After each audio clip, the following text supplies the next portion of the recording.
Hey friends, this is CA Kunjal Shah and welcome back to Quick Personal Finance Bites. Today I'll be discussing property as our next investment options based on two real life stories shared by my clients. One is a slightly premium segment from one of the best builders of India.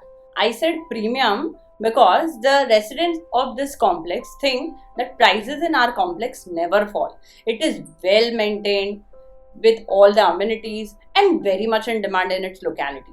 So residents here never move out of such complexes and keep upgrading their houses there itself.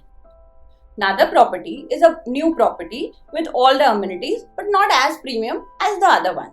Now let me start with the first property, which is a premium one.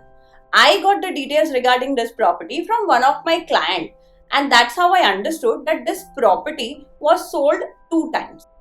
Now let's assume the first buyer bought this property directly from the builder somewhere in August 2009 for a price of 1.22 crore and paid some stamp duty and registration charges of 7.34 lakhs.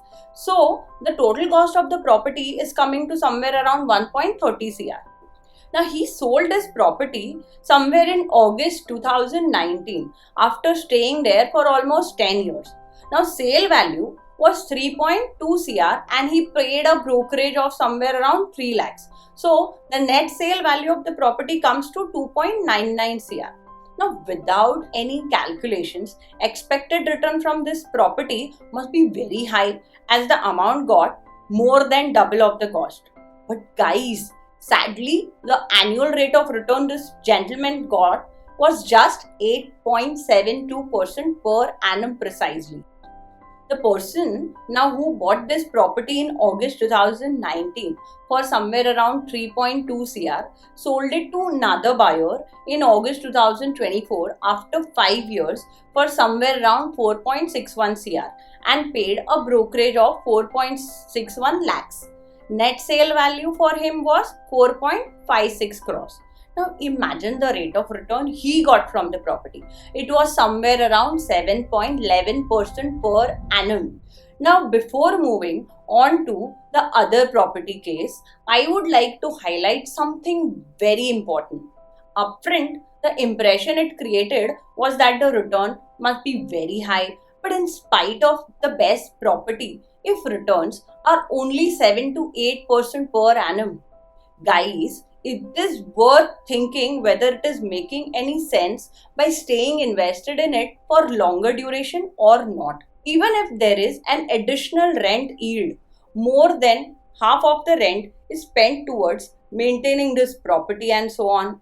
Plus, there are several hassles in managing this asset, so think about it. Now, let me tell you another story.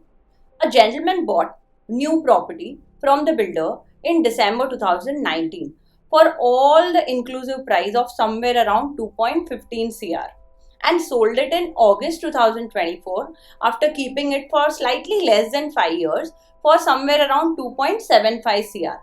Now we can deduct a brokerage of 1% from the same. Now imagine the rate of return this investor has got. It was just 5.38% per annum. It's not even beating the inflation. Now in both these cases, I haven't even considered the home loan interest if you have taken a home loan. Friends, this is clearly a case of costly financial mistake. I have highlighted many such costly financial mistakes in my couple of earlier videos. If we identify such mistakes too late in life, it will be a huge loss in future. So stay tuned for more such insights in my coming videos. Keep learning and keep simplifying your financial life. Thank you.